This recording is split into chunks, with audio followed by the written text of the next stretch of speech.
トーマスさん、今日は本当にどうもありがとうございます。Thank you very much for coming. Very welcome. 今日はトーマス・ブリュアーさん、グリーンピースドイツ放射線安全アドバイザー、そして、ファイナンシャルアナリストでいらっしゃるトーマスさんにお話を聞いてみます。ドイツが今非常に変わりつつあるというふうに聞いておりますが、福島原子力発電所の事故を受けてドイツ社会に、ドイツの政治にどんな変化があるのかという点を話していただけますか。So I hear that Germany is changing, in the middle of changing, in the aftermath of the accidents at Fukushima power plant. So could you talk about how the German society and the German political situation are changing at the moment? So the German society was for a long time against nuclear power, and some political parties followed the society quite early, and the conservative parties, they still stick to nuclear power, but they really changed after the sad accident in Fukushima, and first of all because of election and poll results, where they really have now problems to get acceptance with the population. And secondly, I think some of them now start understanding what it really means running a nuclear power plant and the risks involved. ドイツというのは長いこと原子力に反対している人たち、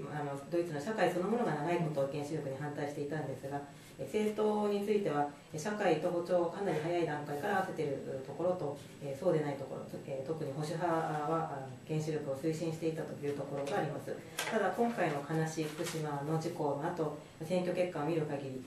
ドイツ人に対しては原子力が受け入れられないということがはっきりしました。また今回の事故で原子力発電所を稼働させることのリスクを本当に理解し始めた人が増えてきたのではないかと思います。ドイツは段階的な廃止というのを早い段階から打ち出していますし、今回メルケル首相が全面的に停止をするということを決めたということも大変印象的です。I think I find it very impressive that Germany decided on the phasing out of nuclear power at a very early stage, and also this time Chancellor Merkel put a hold on the nuclear policy, or put a stop on the nuclear power plants. Yeah, and I think that the decision against nuclear power is a decision for the future, because what you can see in addition to the risks involved with nuclear power, the build-out of renewable energy in Germany is really putting Germany in a leading position as an industrialized nation concerning export, concerning job growth, concerning economic growth.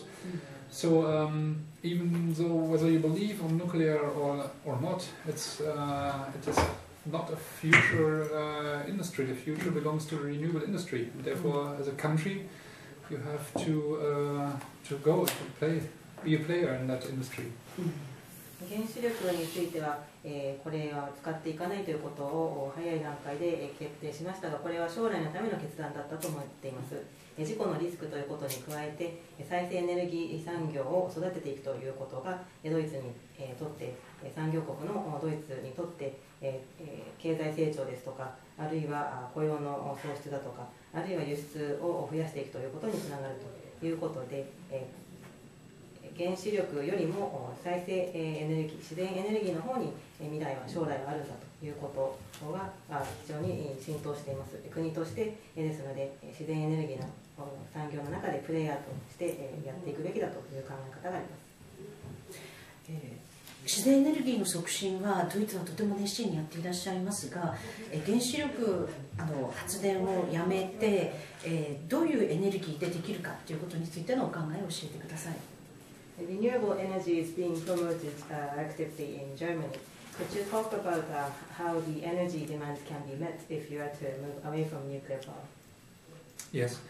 I think first and most important is one needs to change the underlying legal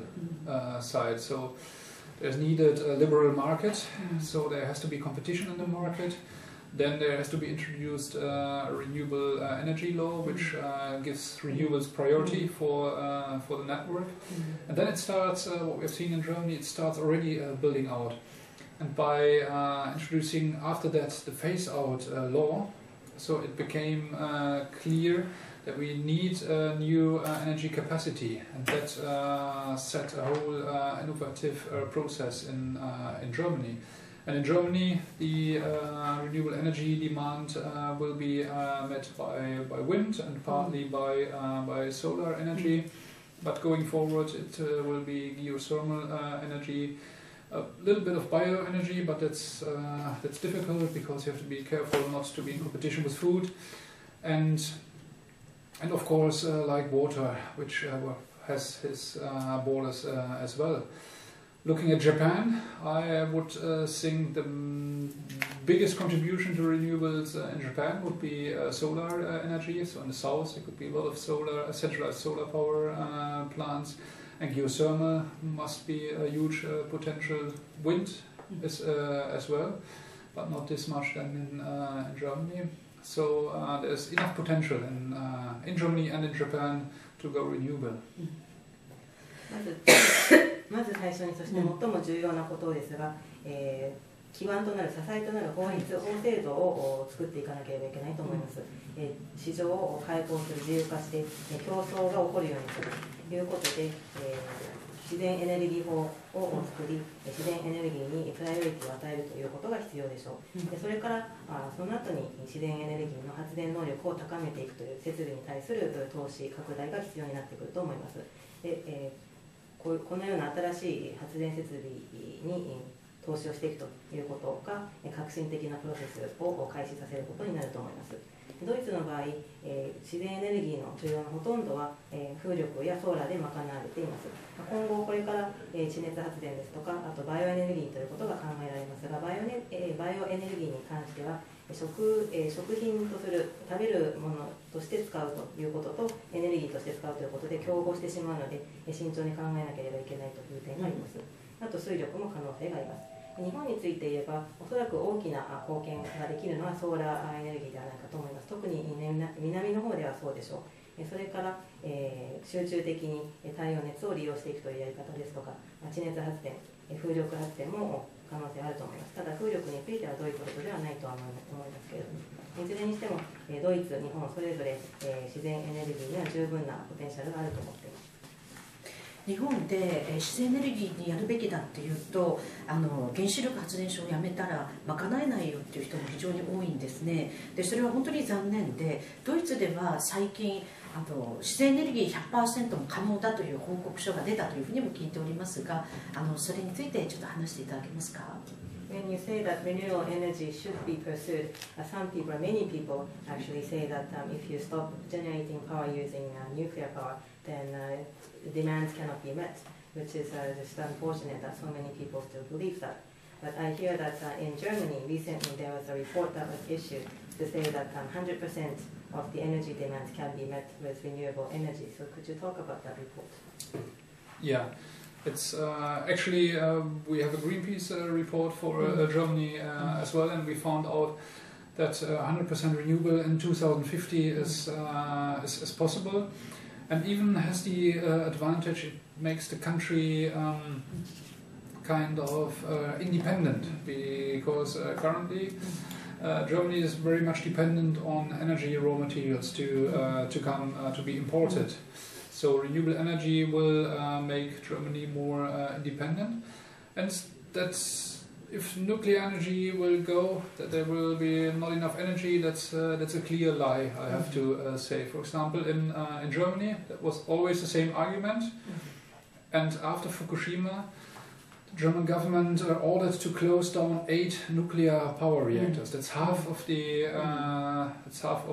capacity of nuclear capacity in Germany.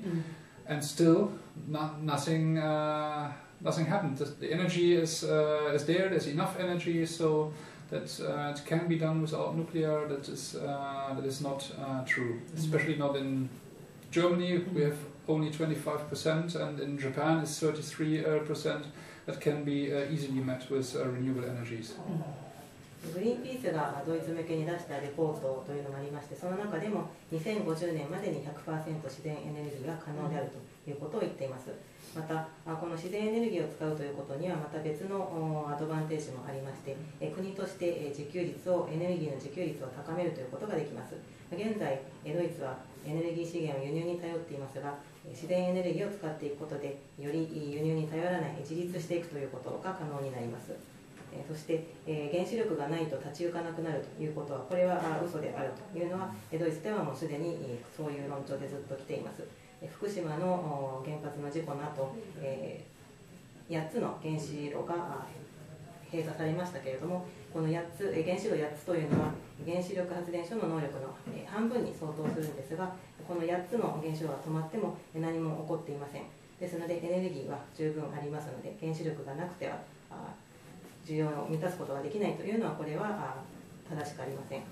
ドイツでは 25% 原子力で賄っていますし、日本の場合は 33% と聞いていますが、自然エネルギーで十分これから賄っていけると思っています。日本では福島の原子力発電所の後、残念ながら停止をした原発はないんですよね。ですから変な言い方をするとドイツの方が反応が早くて、また日本は非常に地震列島で、多分トーマスさんも日本にいらして地震を経験すると思いますが、今地震の起きる可能性もとても高くなっています。ですから社民党は新規の原発はもう絶対に作らない、古いものを老朽化したものはしっかり廃炉にしていく、で危険な原子力発電所、とりわけ浜岡原子力発電所や柏崎刈羽など止める。柏崎刈羽で今動いているのを合わせても200ちょっとの200万キロワットぐらいだというふうに聞いておりますので、危ない原子力発電所は止めるようにということを強く主張しております。ドイツでのむしろすごいデモや原子力発電反対のそのムーブメントにしっかり学んで、福島の教訓を日本でこそ生かしたいというふうに考えています。Even after the accident at the Fukushima power plant, there was no reactor that has been suspended in Japan. So in that sense, Germany was quicker with its response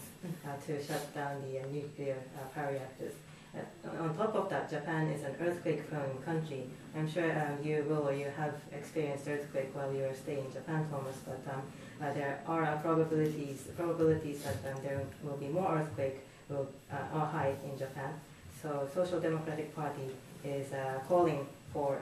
the scrapping of any plans to build any new reactors. And as for the old reactors, they should be decommissioned as soon as possible, especially starting with the more dangerous ones, the ones that are built on dangerous spots, like Hamaoka nuclear power plant or Kashiwazaki Kariwa nuclear power plant. The ones in operation at Kashiwazaki Kariwa generate about 2 million kilowatts, but the dangerous ones should be suspended as soon as possible, is what SDP is calling for. So we should learn from the demonstrations and the anti-nuclear movements in Germany, and the lessons from Fukushima should really be learned and be made use of in Japan, I think. That's absolutely right, and I think the approach to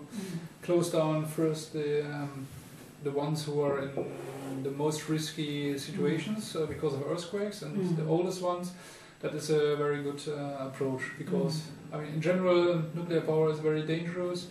But having nuclear power plants in Japan, where it is clear there will be a lot of earthquakes every time, and there could be very strong earthquakes like what we have seen. So it's maybe the worst place on earth to have nuclear power plants.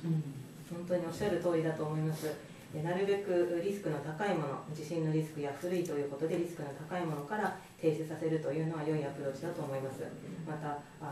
一般的に原子力発電所というのは非常に危険なものなんですが、特に日本では地震が多いですし、また非常に強力な地震も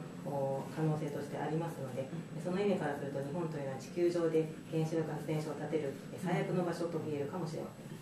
そうですね、日本は4つのプレートが重なっているところに位置していて、非常にやっぱり地震の多いところなんですね。ですから日本のどこに建てても原子力発電所は危険だというふうに思っています。ですいません、Japan, I agree. Japan is on top of 4 different plates, where 4 different plates merged. So there are lots of earthquakes, and so regardless of where in Japan you built a nuclear power station, it would be quite dangerous. Yeah. そうですね、改めて福島の原子力発電所、ドイツからご覧になっていかがですか。レベルはじめ4と言っていたんですが、3月18日にレベル5に上がって、4月の12ですか、レベルが7に上がりました。でも5から7に突然上がったことと、保安院や原子力委員会、安全委員会や官邸はレベル7だということを3月末には分かっていたというのを聞いて、私はとても怒っています。政府が要するに国民を騙していたっていうと言葉が悪いですが、騙していた、要するに今回の事故をできるだけ過小評価したい。ですからそれがずっと4、5になったが7をなかなか認めなかったっていう理由だと思っているんですね。ですから起きている、現在今も進行形で起きている原子力発電所の事故の問題点と被害が今も続いていることに本当に心を痛めています。ドイツから見て今回の福島の事故をどう受け止めていらっしゃるか、最後に話してください。So lastly, looking back at the accident at Fukushima, what do you think of it, or how does it look like from someone in the perspective of someone from Germany? The accident was first rated as level 4, and it was raised to level 5 on March 18th, and then to level 7 on April 12th. So the rating was raised from 5 to 7. But then, according to information, the Nuclear Industrial Safety Agency, Nuclear Safety Commission, and Prime Minister's official residence, they all knew that it would have been, or it should be rated as a level 7 accident as of end of March. So hearing that, I feel very angry, because that means that the government has been fooling the people in Japan, trying to underestimate the scale of the accident. So they rated the accident as level 4 and then to 5, but then it took them quite some time to raise that to level 7. I think the reason behind it took them so long is because they didn't want to make any big deal out of this accident. They wanted to really underestimate the scale of this accident. The accident is still ongoing, and there are various issues that need to be dealt with. The damage is still being done, so I feel very, it really pains to see me. It really pains me to see that damage is still being done. So what does this look like to you from the perspective of someone from Germany, the accident in Fukushima? Yeah, so Greenpeace already 3 weeks ago did the calculation on the scale of the accident, and already 3 weeks ago we came to the conclusion that must be an -7 scale accident. So the Japanese government must have been aware of that. Latest when we gave it out, they should have looked deeper into it, whether Greenpeace might be right on that, which is now be proven. And secondly, what found very disturbing being in the region and working there is that the measures taken to protect the civil society, you just cannot really see something. When I remember back in the 80s, the accident in Chernobyl, so the German government, they closed down all playing grounds to be cleaned up. They want population to eat salad and vegetables which were out of in the fields. They controlled all cars and all lorries coming from the east to Germany and cleaned them if necessary. All that is not happening in the Fukushima region, and I think that's quite irresponsible to the population, because they are still living there, and the health problems they will come in 5-10 years, and they will last over decades, and there's currently not sufficient measure taken to protect population. そうですね、グリーンピースとしては3週間前にいろいろ計算をして、INES という国際評価尺度ではレベル7に相当するという結論を出していたんです。ですので、おそらく、こういったことは伝わっていたのではないかと思いますし、グリーンピースのそういった見方が正しかったのかどうかというのももう少しきちんと調べようと思えば調べられたのではないかと思います。ここで今回グリーンピースが正しかったということが証明されたわけにされたことになりますが、2点目としては実際に福島に行ってみての感触なんですけれども、地域住民の方のために取られている措置というのがあまりにも少ないということに驚きを覚えました。チェルノブイリの事故があった当時のことを思い起こしてみると、学校の校庭だとか運動場、こういったところはきちんとチェックをして、大丈夫ということが確認取れないと遊ばせないだとか、あるいは畑で採れた野菜だとか、そういったものをサラダとして食べてはいけないということが言われたり、あるいは東の方からドイツに入ってくる車についてはきちんと検査をして必要であれば洗浄するというような措置が取られていました。こういったことは現在福島で全くなされていません。ということを、そこから考えると今後実際にその地域に住んでいらっしゃる方もまだいらっしゃいますし、今後5年後10年後数十年後健康に問題が生じるかもしれないということを考えると、非常に地域住民に対して無責任な対応ではないかと思っています。全く十分な措置が取られていません。そうですね。日本もその福島の事故から学んで原発を推進してきた国策として推進してきたことをしっかり変えて失敗からきちっと学びたいと思っています。でドイツにもまた学んでそして原子力発電という時代遅れの、そして廃棄物処理が全くできないようなものではなく、自然エネルギーで雇用を作って命を大事にするような政治をしっかりやっていきたいと思います。どうかドイツの方からも応援してください。ありがとうございます。I think we really need to learn from the accident that happened in Japan, and we have to really square the fact that we have been promoting nuclear power as the state policy, and that policy has to really change now. We really have to learn from the failures, and we also should learn from the experience in Germany. And we should really move away from nuclear power, which is really outdated way of generating power, and we should start promoting renewable energy, which protects life and creates jobs. So I hope that you will be cheering us up from Germany going forward. はい、 Thank you. どうも、団結支援ありがとうございます。